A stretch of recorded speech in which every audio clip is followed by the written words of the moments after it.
सर्व इयत्ता 7वीच्या विद्यार्थ्यांचं भूगोल विषयाच्या या व्हिडिओमध्ये स्वागत आहे. आपण आजपासून द्वितीय सत्राचा अभ्यास सुरू करणार आहोत. आपण प्रथम सत्रामध्ये यूट्यूबच्या माध्यमातून भूगोल विषयाचा अभ्यास हा पूर्ण केलेला होता. आता याच पद्धतीनं आपण द्वितीय सत्रामध्ये सुद्धा या भूगोल विषयाचा अभ्यास आपण पूर्ण करणार आहोत. आपण आता सर्वप्रथम द्वितीय सत्रामध्ये 6वा पाठ अभ्यासणार आहोत, नैसर्गिक प्रदेश. आता या प्रदेशाचा अभ्यास करत असताना नैसर्गिक प्रदेश जे आहेत त्यामध्ये असणारी जी विविधता आहे ती कशी असते याचा अभ्यास करण्यापूर्वी आपण सांगा पाहू ही कृती आहे ती आपण करणार आहोत सर्वप्रथम. आणि त्यासाठी तुमच्याजवळ हा पाठ शिकत असताना भूगोल विषयाचं पाठ्यपुस्तक जवळ असणं, पेन्सिल असणं गरजेचं आहे. आता आपण या पाठामध्ये दिलेली जी चित्र आहेत, एकूण चित्रांच्या 4 रांगा दिलेल्या आहेत, त्या नीट निरखून पाहायच्या आहेत. पहिली रांग आहे निवारा, म्हणजे जिथं माणूस राहतो. वस्त्रे दुसरी रांग आहे, म्हणजे विविध प्रदेशामध्ये लोक पोशाख कसा घालतात त्याची चित्र दिलेली आहेत. तिसरी रांग आहे वनस्पती व प्राणी, याच्यामध्ये वनस्पती प्राणी हे वेगवेगळ्या प्रदेशामध्ये कोणकोणते आहेत तिथे चित्र दिलेली आहेत. आणि चौथी रांग आहे ती म्हणजे अन्न. आता या सर्व चित्रांचं निरीक्षण केल्यानंतर तुमच्या लक्षात येईल की प्रत्येक चित्रामध्ये एक कोरी चौकट दिलेली आहे. आता ही चौकट कशासाठी दिलेली आहे ते आपण पाहूया. तर चित्रांच्या वर सूचना दिलेली आहे. सांगा पाहू, चित्राजवळील चौकटीत सोबतच्या सूचीनुसार खुणा करा. आता चित्र पाहायचे आहेत आणि तुम्हाला इथं पान क्रमांक 31 वर एक सूची दिलेली आहे आणि पान क्रमांक 30 आणि 31 वरची चित्रांचं निरीक्षण करून तुम्ही योग्य त्या ठिकाणी तुम्हाला तुमचं जे उत्तर आहे तिथं चौकटीत नोंदवायचं आहे.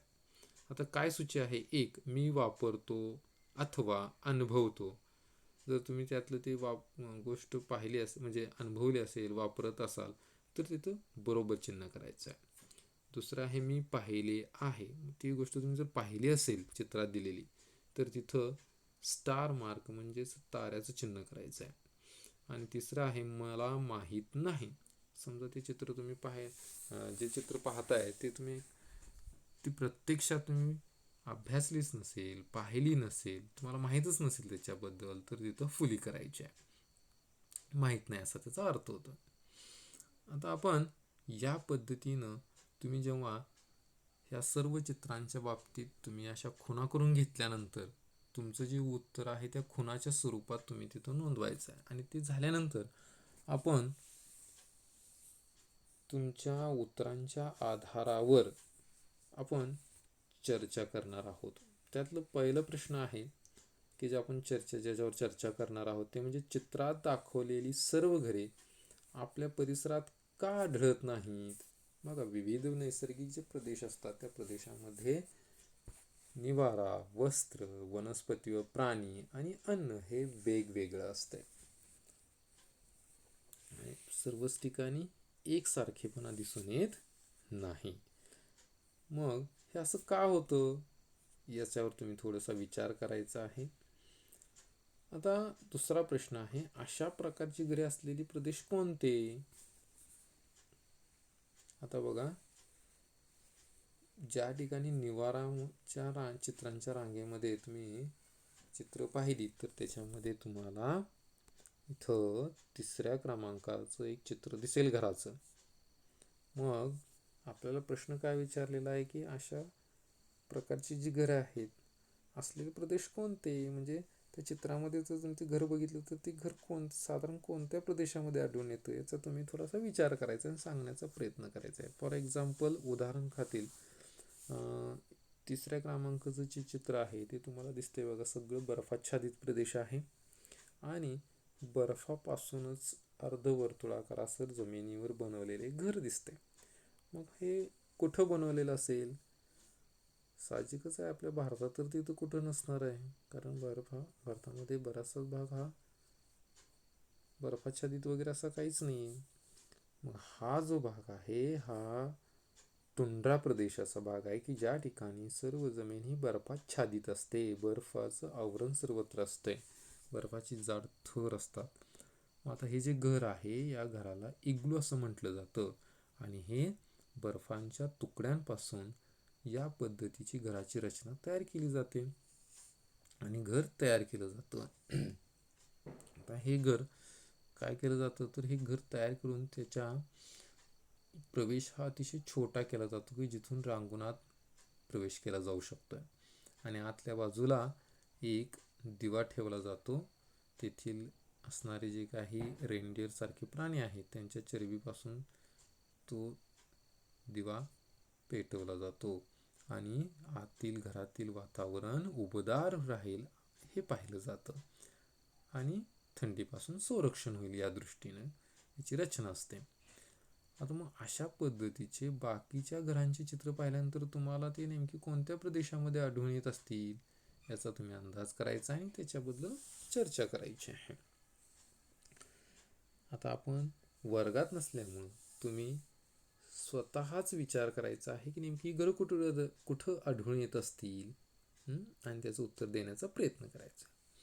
आता पुढचा प्रश्न आहे, बर्फाच्या घरात राहणे तुम्हाला आवडेल का? मग ही घरे आपण का बांधत नाही? तुम्हाला कदाचित बर्फाच्या घरात राहायला आवडेल, परंतु आपण तशी घरं बांधू शकतोय का इथं? तशी आपली भौगोलिक स्थिती इथली आहे का? नाहीये. साहजिकच आहे, टुंड्रा प्रदेशामध्ये बर्फाच्छादित थंड वातावरण असल्यामुळे तिथं बर्फ आहे उपलब्ध आणि तिथं बर्फाचं घर बांधल्यानंतर ते टिकूही शकते. पण आपल्या भारतासारख्या देशामध्ये आपण महाराष्ट्रात बर्फाचं घर बांधायचं म्हटलं तर ते एक तासाभरात वितळून जाईल. आपण ते घर बांधू शकत नाही किंवा त्यामुळे तशा पद्धतीने राहू शकत नाही. पुढचा प्रश्न आहे, लोकांच्या पोशाखात कशामुळे फरक पडला असावा? बघा, तुम्ही प्रत्येक चित्राचं निरीक्षण केलं की तुम्हाला प्रत्येक प्रदेशामध्ये असणाऱ्या लोकांची जे पोशाख आहेत ते वेगवेगळे दिसून येतात. साहजिकच आहे, आपला हा जो पाठ आहे नैसर्गिक प्रदेश, या 2 शब्दांमध्येच तुम्हाला तुमच्या प्रत्येक प्रश्नाचं उत्तर शोधण्यास मदत होते. म्हणजे नैसर्गिक आणि प्रदेश, प्रत्येक ठिकाणी नैसर्गिक प्रदेश जो आहे तो वेगवेगळा असतो. येथील हवामान, येथील असणारे भूस्वरूपे, मृदा हे वेगवेगळे असतात सगळे आणि त्यामुळं काय होतं की तेथील सर्व गोष्टी वेगवेगळ्या असतात आणि त्यामुळे पोशाखावरही त्याचा प्रभाव पडतो. आता पुढचा प्रश्न आहे, अन्न म्हणून खबूस, किडे, मुंग्या यांचाही वापर कोठे होत असेल? आता बघा, खबूस हे खाद्यपदार्थ आहे. जसं महाराष्ट्रामध्ये भाकरी, तसं खबूस हे प्रकारचं एक भाकरीचाच प्रकार आहे तो. आता किडे, मुंग्या आणि खबूस हे ज्या ठिकाणी खाल्लं जात असेल त्या ठिकाणी किडे मुंगे खाता येत, म्हणजे याचा अर्थ असा आहे की खूप विकसित अशी मानव संस्कृती अशी खात असेल का? नाही.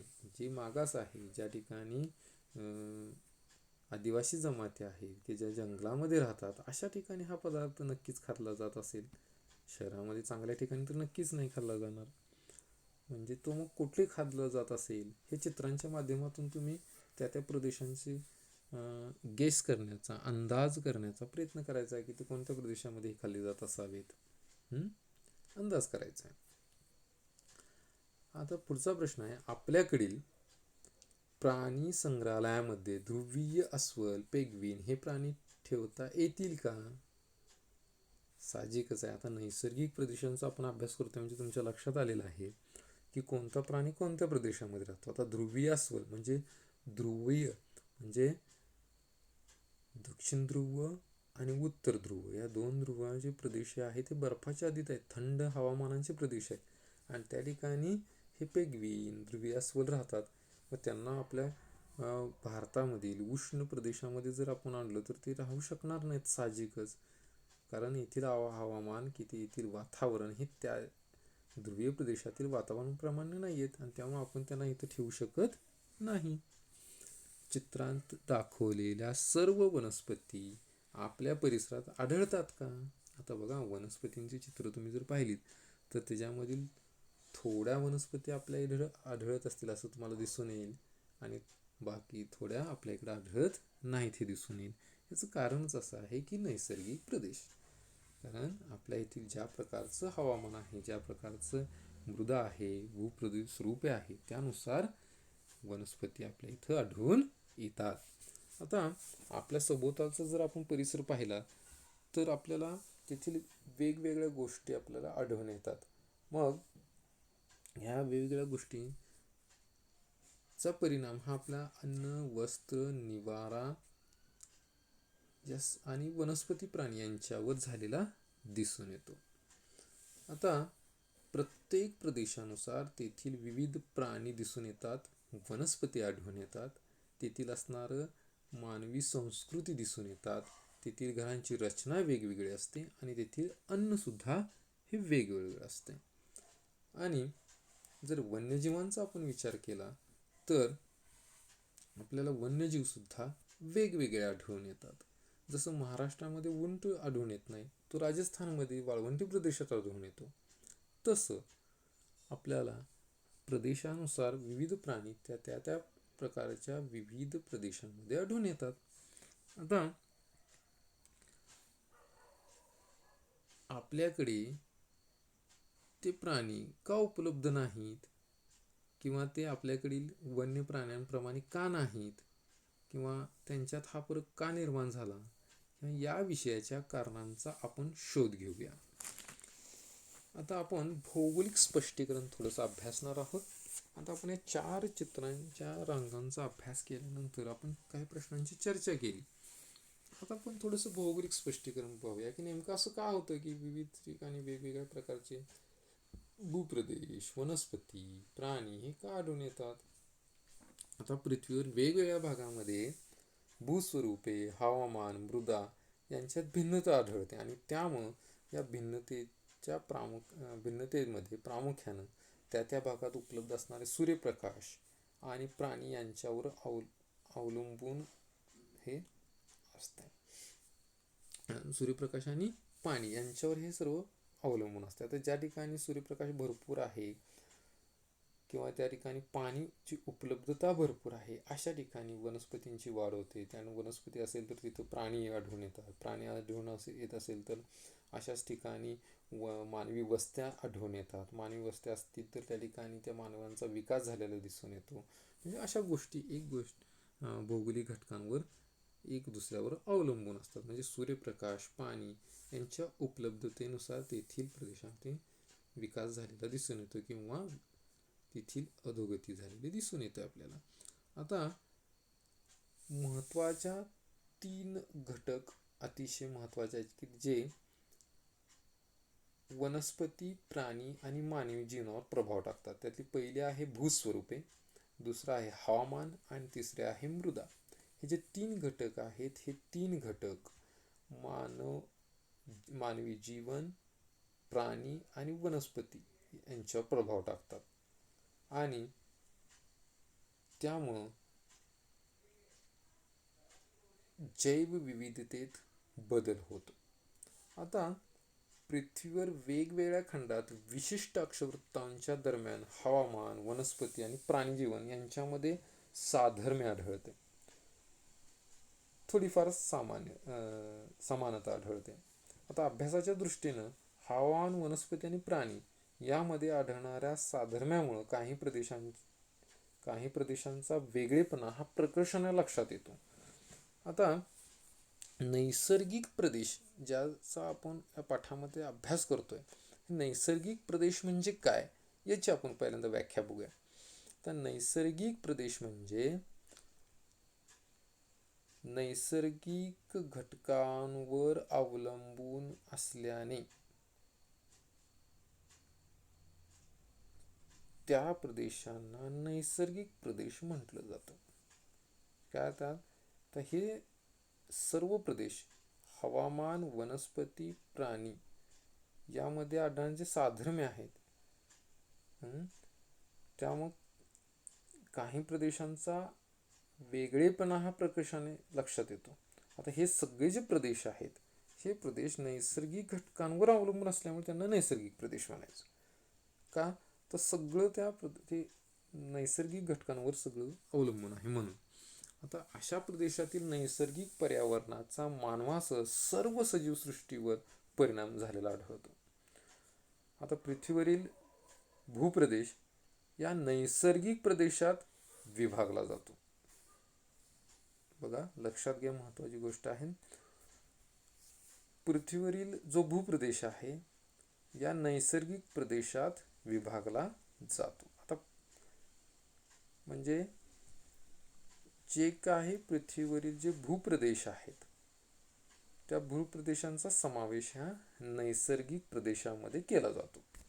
मग तो बर्फाच्छादित प्रदेश असेल, वाळवंटी प्रदेश असेल, सुपीक जमिनीचा प्रदेश असेल, जंगली भूभाग असेल,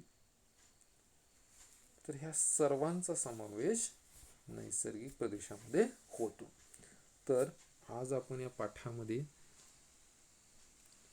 निवारा, वस्त्रे, वनस्पती व प्राणी आणि अन्न हे विविध प्रदेशामध्ये